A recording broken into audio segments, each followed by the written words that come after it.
Olá, pessoal do quarto ano, tudo bem com vocês? Aqui é Tia Lurdinha, professora de Ciências do quarto e quinto ano do Instituto Educacional São José. E hoje, bem-vindo para mais uma aula. E na aula de hoje, nós iremos fazer uma retomada, tá certo? Do conteúdo separação de mistura, juntamente com as correções do nosso livro. Vamos lá para a nossa agenda? Então, vamos lá. Olha só como vocês podem ver na imagem. A correção das atividades e a retomada do conteúdo, separação de misturas. E para casa, nós iremos fazermos, né, as atividades das páginas 278 e 279 do nosso livro de ciências. Então, peguem logo aí o livro, tá certo? O lápis e a borracha, sentem no lugar confortável, que é para nós fazermos a nossa aula de hoje, com a retomada da aula separação de misturas e a correção das atividades. Ok, crianças? Muito bem. Então, vamos lá. A primeira página é na página 218, não é? Abram aí logo, olha só. A primeira questão aí, que é a questão 3, né? Que iniciando, né? Chamamos de primeira questão, mas é a questão 3. Imagine uma mistura de água, areia e folhas. Olha só, são 3 elementos, por isso que nós temos uma mistura, não é isso? Aprendemos que mistura é quando você junta mais de um elemento. Aí nós temos água, areia e folhas. Então, que método você usaria para separar as impurezas da água e por quê? Nós sabemos, nós estudamos diversas formas, diversos métodos de separar uma mistura, não é isso? Nós vimos a catação, que é muito utilizado para catar as pedrinhas, os grãos de feijão não indesejáveis, né? Os grãozinhos indesejáveis são aqueles murchos, aqueles estragados. Nós vimos a filtração, que é muito comum na nossa casa, para filtrar a água que chega na torneira, não é isso?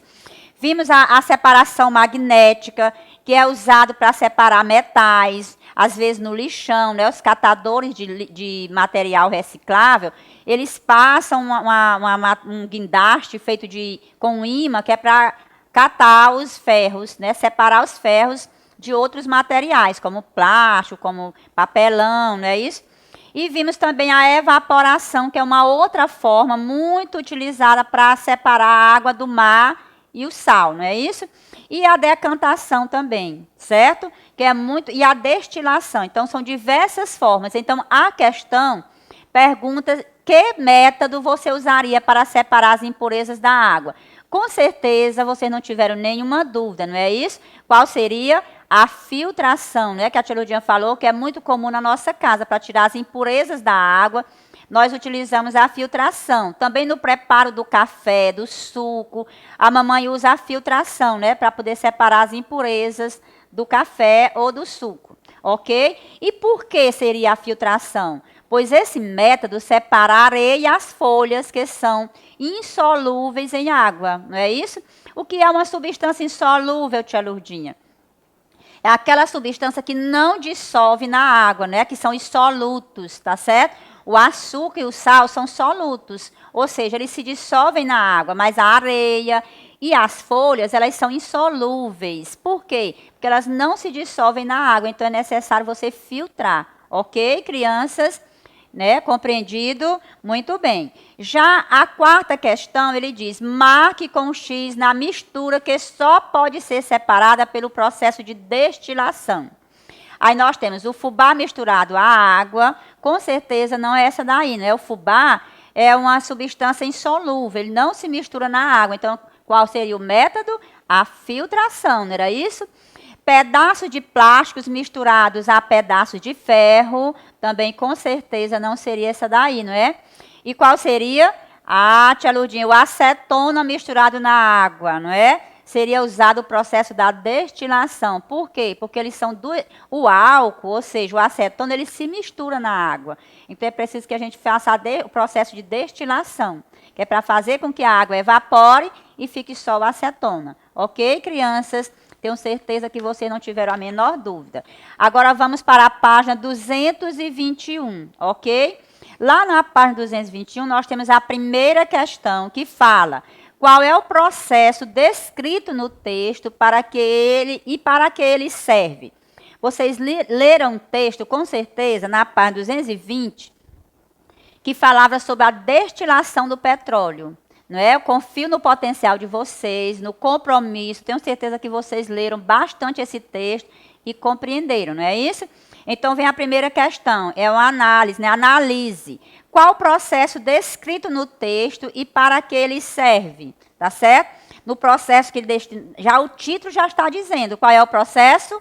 É o processo de destilação fracionada do petróleo, não é isso? Já está lá, o título já diz, destilação do petróleo. Então, qual é o processo descrito? É a destilação fracionada do petróleo. E para que ele serve? Para separar as diferentes substâncias que compõem, para que elas possam ser utilizadas, não é isso? Então, essa destilação fracionada é porque ele vai destilar o petróleo fracionando, ou seja, separando todas as substâncias que compõem o petróleo, para que elas possam ser utilizadas de forma individual. Ok, crianças? Muito bem. Então, agora vamos para a questão 2, tá certo? Na questão 2, ainda na página 221, ele diz o seguinte: as frases abaixo se referem a algumas etapas do processo descrito no texto. Lembram qual é o processo? Destilação do petróleo, não é isso? Identifique o número de cada etapa. Nós vimos 5 etapas que está aí no seu texto. A etapa 1, 2, 3, 4 e 5, não é isso? Então, veja só. Os líquidos formados são recolhidos e armazenados. Essa etapa aí, com certeza, já será as últimas, não é isso? Muito bem. A etapa 5, quando o líquido formado, né, já são separados, recolhidos e armazenados. O petróleo é aquecido em um forno. Qual será a etapa? Isso, a etapa 1, não é isso? O petróleo é aquecido em um forno, que é para fazer a evaporação das substâncias. Muito bem. Vamos lá para a letra C. Os vapores formados entram na coluna de destilação. Qual será a etapa? A etapa 3, não é isso, crianças? Muito bem. Letra D. Os componentes do petróleo entram em ebulição. Que é ebulição, que a tia falou? Muito bem. Ebulição é o processo de mudança de estado físico, não é isso? De líquido para gasoso. Isso acontece em altas temperaturas, quando ferve, não é isso? Qual seria a etapa, gente? Muito bem, criança. A etapa 2. E a letra E, os vapores sobem pela coluna de destilação e se condensam, né? Passam do estado gasoso para o estado líquido novamente. Qual seria a etapa? A etapa 4, não é isso? Então, fica a letra A, etapa 5. Letra B, etapa 1. A letra C, etapa 3. A letra D, etapa 1. E a letra E, a etapa 4. Não é isso, crianças? Muito bem. E a terceira questão, gente, é pessoal. O que vai acontecer? Você ia observar, tá certo? O esquema abaixo mostra as principais etapas do processo de tratamento da água. Que tem alguns processos que são a separação de mistura, não é isso? Nós temos a primeira etapa, que é a captação. Ou seja, o que acontece? A água é bombeada das represas ou dos rios para as estações de tratamento. Ou seja, ela é captada dos rios para a estação, tá certo? Essa é a primeira etapa. Depois, nós temos a etapa da floculação. O que acontece? Quando essa água chega no primeiro tanque, lá na estação de tratamento, ele recebe os flóculos, que é a etapa de floculação. Algumas substâncias adicionadas à água aderem à sujeira, que fica agrupados em flóculos. Ou seja, elas reúnem a sujeira, elas juntam e formam aqueles montinhos de cisco, de pedacinho de folhas. A terceira etapa é a decantação, que é uma das etapas da separação de misturas. Consiste em que os flóculos da sujeira vão para o fundo do tanque e são separados da água. Fica embaixo, não é isso? Abaixo da água, igual a areia fica quando você coloca num copo de água, tá certo? E a fluorentação. O que é isso, tia Lourdinha? A fluorentação é onde você vai receber o flúor, tá certo? É adicionado o flúor à água, que ajuda na prevenção de cáries dentárias, tá certo? E a cloração é onde recebe o cloro, tá certo? Para matar as sujeiras. E a filtração é a outra etapa onde ele recebe o quê? A água é filtrada, tá certo? E aí, observando essas etapas do tratamento da água, você escreveu um texto, tá certo? Descrevendo as etapas do processo de tratamento da água. E não se esqueça de incluir uma pequena orientação sobre a importância de consumir a água tratada. Então, a tia sempre fala para vocês nas nossas correções que essas atividades, esses textos, ou nós faremos a correção na aula ao vivo, quem quiser fazer essa correção é só amanhã questionar. Tia, eu queria ler meu texto, tá certo? Porque nessa aula gravada não tem condição, né, amores?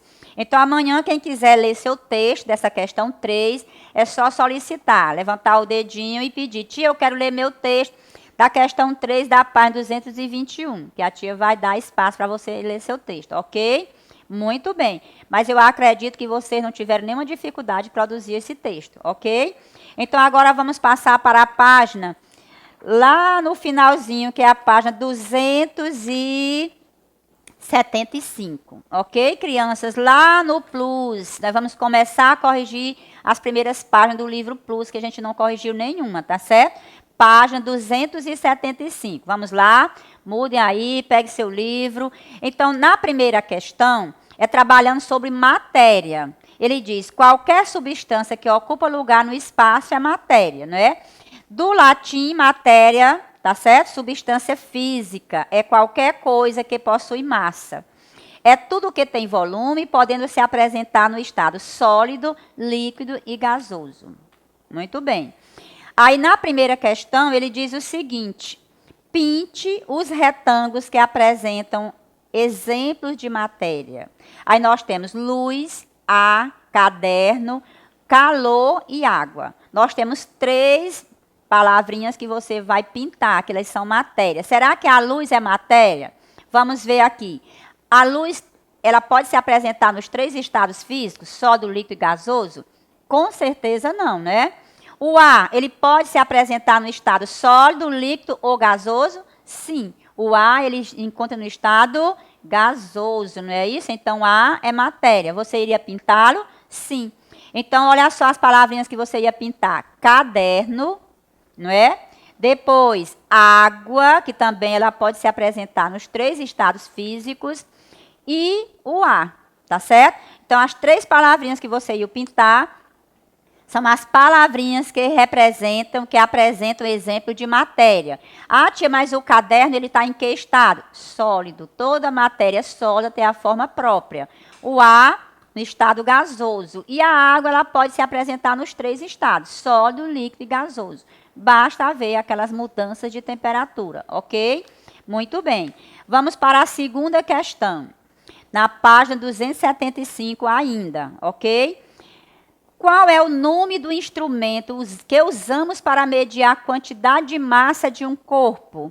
Também não tivemos a menor dúvida, tenho certeza. Não é isso? Todo mundo sabe quando vai comprar maçã, até mesmo quando vai ao médico, você mede a massa do seu corpo, né? Que a gente diz assim, eu vou me pesar. Qual é o instrumento? A balança, não é isso, crianças? Muito bem. Vamos para a terceira questão. Relacione as colunas sobre as unidades de medida de massa, capacidade e volume, tá certo? Nós temos aí 3 medidas. Medida de massa, que é usada para medir, para pesar. Medida de capacidade. E o que é capacidade, tia? Capacidade é a quantidade de líquido que um recipiente pode conter, tá certo? Aquela garrafinha de refrigerante, ele só 200 ml, a capacidade dele é 200 ml. Eu não posso colocar mais de 200 ml, porque a capacidade dele só é aquela quantidade. E volume, não é? É o espaço ocupado, não é isso? Pelo determinado matéria, pela determinada matéria. Como, por exemplo, eu vou medir o volume de água de uma piscina, não é? É uma medida de volume. Eu vou medir a quantidade de água que tem na piscina, ok? E o instrumento usado para medir a capacidade é o litro. Principal é o litro. Medir volume é o metro cúbico. Cúbico por quê, tia Lourdinha? Porque nós vamos ver as 3 dimensões. O comprimento, a largura e a altura, ok? E a massa é o grama, não é isso? Então, nós vamos lá. Nós temos aqui do lado, unidade de medida de massa, você vai colocar o M. Unidade de medida de volume, você vai colocar o V, não é isso? E unidade de medida de capacidade, o C. Então, nós temos a primeiro o litro. Qual será a letrinha? Muito bem, capacidade, não é isso? É o Czinho. E o grama, tia Lourdinha, é medida de quê? Muito bem, medida de massa, não é? É a unidade principal de medida de massa, é o grama. E o mililitro é a unidade de quê? De capacidade. Então, você vai colocar a letrinha C, não é isso?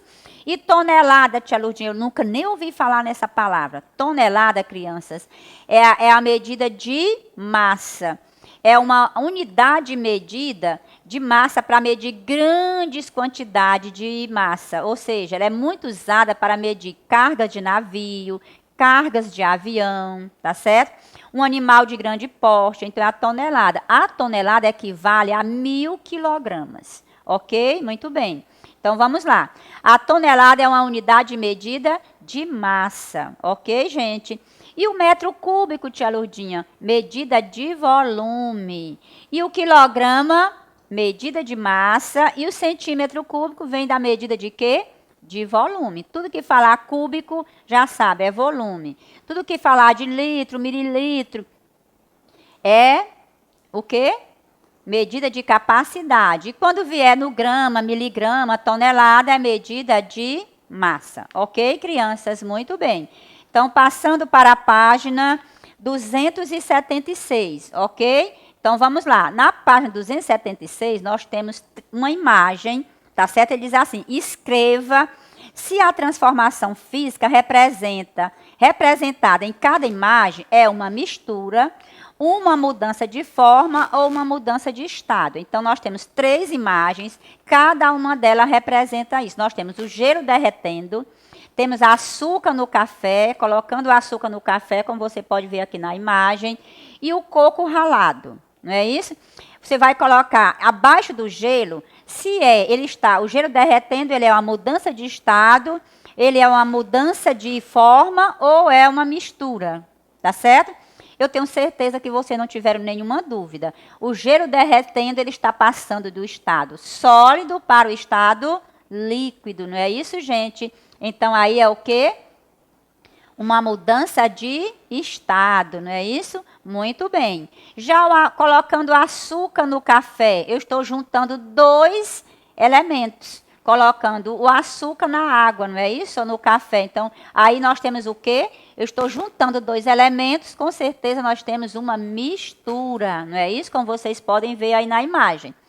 E o coco ralado sobrou, é o quê?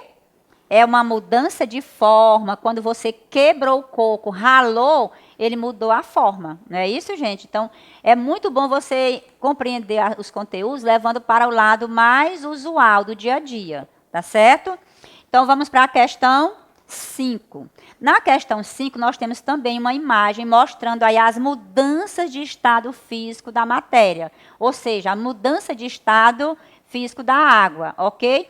Nós temos água sólida, que é o gelo, água líquida, que é essa partezinha aqui, que mostra, né, uma poça de água, e uma água evaporando, não é isso? Mudando do estado líquido para o sólido. O que a questão pede? Complete a figura a seguir com o nome das mudanças de estado físico da água indicadas pelas setas. Observem só, vamos começar aqui da setinha, onde tem 0 graus, ó, começando daqui, da água para o gelo. A mudança de estado físico da água líquida para o estado sólido, com certeza vocês não tiveram nenhuma dúvida, que a gente falou bastante. Aliás, começando aqui do gelo, né, para o estado líquido, está transformando de gelo para líquido. Como é que ela é chamada? Fusão, tá certo? Desculpa aí a tia que ela enganou aqui um pouquinho. Então, gente, a outra mudança é do estado líquido para o gasoso, não é isso? Ela está passando de líquido para gasoso. Como é que é chamada essa mudança? Vaporização, não é isso, crianças? E voltando aqui do gasoso do líquido para o sólido, nós chamamos de quê? de solidificação. A água está se solidificando. E o último, ele está passando de gasoso para líquido. É como é condensação, o nome dessa passagem da água, do estado gasoso para o líquido. Então, fazendo aqui uma revisão. Sólido para o líquido é chamado de fusão. Do líquido para o gasoso é a vaporização. E do gasoso para o líquido, condensação. E do líquido para o sólido chama-se solidificação, ok? Tenho certeza que vocês não tiveram nenhuma dúvida. Na sexta questão, nós temos: escreva os nomes das mudanças de estado físico que ocorrem nas situações a seguir. Parecidíssima com a quinta, não é isso? Vapor de água formando as nuvens. Olha só, a água evapora, ela vai no estado, na forma gasosa, não é isso? Vapor de água é água gasosa. Lá nas altas alturas da atmosfera, né, as camadas mais altas da atmosfera, ela encontra uma camada mais fria. Então, o que acontece? É o que ele está dizendo aí, ela se condensa e forma as nuvens. Então, como é chamada essa mudança do vapor de água formando as nuvens? É chamada de condensação. Não é isso, crianças? Letra B, o picolé derretendo com o calor do sol. Olha só. Picolé está em forma sólida, não é isso? E aí ele vai derreter para a forma líquida. Como é que é chamada a mudança da fase sólida para o líquido? É chamado de fusão, não é isso? Acabamos de ver. A letra C, roupa molhada secando no varal. Nós vimos que a vaporização ela pode ser de duas formas. Ela pode acontecer lentamente com o calor do sol e o vento, que ela é chamada de evaporação. E ela pode acontecer bruscamente com a fervura, com o calor do fogo, que é chamada de ebulição. Então, essa vaporização aí é da roupa colocada no varal. A roupa seca lentamente com o calor do sol e o vento. Como é que ela é chamada? Ela é chamada de vaporização, mas precisamente é uma evaporação. Não deixa de ser uma vaporização, porque ela está passando de líquido para gasoso. Mas, quando ela acontece lentamente, ela é chamada de evaporação, tá certo? E a água colocada na forminha no congelador, né, gente? Aí ela vai passar de líquido para sólido. Como é que é chamado? Chamamos de solidificação. Ok, crianças? Já na página 277, nós temos a questão 7, ok? Diz assim, observe a imagem. Nós temos aí a imagem de uma garrafa cheia de gelo, que ela está se descongelando, foi colocada sobre a pia, por exemplo, não é isso? No seu livro, observando o seu livro, na página 277, você vê aí a imagem. E aí essa garrafa está suando, está umas bolinhas de água fora, não é? Aí ele diz assim, quando deixamos no ambiente garrafas, copos ou outros recipientes contendo um líquido gelado no seu interior, aparecem gotículas de água fora do recipiente, que é o que está acontecendo com esta garrafa aí. Umas gotinhas fora, não é isso? Aí ele diz, como mostra a imagem, não é, dessas gotinhas. Explique por que isso acontece. Não é isso, gente? Então, observe só, a água que está dentro da garrafa, ela está congelada. Então, ela está gelo, está sólido. Mas ela encontrou uma temperatura mais elevada. Por quê? Ela saiu do congelador, foi colocada sobre, digamos, sobre uma mesa ou uma pia na cozinha. O que aconteceu? O vapor de água presente no ambiente, ao encontrar a superfície da garrafa, não é? Fria da garrafa, o que acontece? Se condensa. Né? O vapor de água que chega próximo da garrafa se condensa. E é o que acontece nas nuvens, tá certo? E passa do estado gasoso para o estado líquido e fica sobre a garrafa. É isso que acontece na evaporação da água na natureza, ok, gente? Então, a explicação, tenho certeza que vocês não tiveram dúvida. O vapor de água presente no ambiente, ao encontrar a superfície fria da garrafa, o que aconteceu? Se condensou, isto é, passou do estado líquido, não é isso? Para o estado, o quê? Não é isso? O vapor de água estava no estado gasoso, então ele voltou para o estado líquido, aí formou as gotículas, tá certo, gente? Muito bem. Passando para a 8ª questão, nós temos um texto. Como se forma a chuva de granizo? Não é isso? O texto é uma pergunta, aí temos uma imagem de uma floresta, né? Várias plantinhas, e essas partezinhas brancas são gelos. As folhinhas, né? A água que caiu aí sobre as folhas se congelou. Aí ele diz, as gotas de água que evaporam dos rios, mares e da superfície terrestre, quando chegam às nuvens e encontram temperaturas abaixo de 80 graus Celsius, viram gelo. Congelado, o vapor de água fica com mais peso do que a nuvem pode aguentar e cai, em forma de pedra de gelo, que chamamos de granizo. Não é isso? Isso fala aí o texto. Aí a pergunta é, na letra A, escreva o nome de 2 mudanças de estado físico que você, olha só, que foram descritas no texto. Nós temos aí várias, não é? Mas precisamente 2 mudanças. Quais foram, crianças? A vaporização, não é isso? Quando ele fala que o vapor de água evapora e vai para as altas temperaturas. E a outra foi a solidificação, quando ela cai em forma de gelo, não é isso? Formou de líquido para gelo. Então, as 2 mudanças de estado físico solicitadas no texto foi vaporização e solidificação. A letra B diz, a formação da chuva de granizo é uma transformação física ou química. Justifique.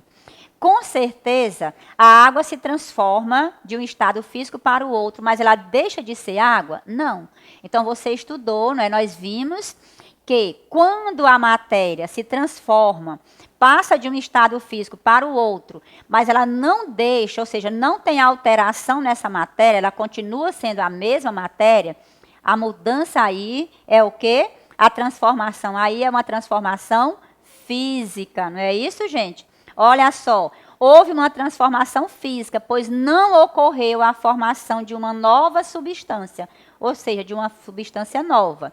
O granizo é formado pela água que congelou, mas ele continua sendo água, não é isso? Então, a transformação aí é física. Por quê? Porque não alterou a matéria, ela continua sendo a mesma matéria. Ok, crianças? A 9ª questão nós temos aí, observe, não é isso? As misturas a seguir e assinale se houve ou não a dissolução dos componentes das misturas. Olha só, nós temos a mistura água e sal. Componentes dissolveram ou componentes não dissolveram?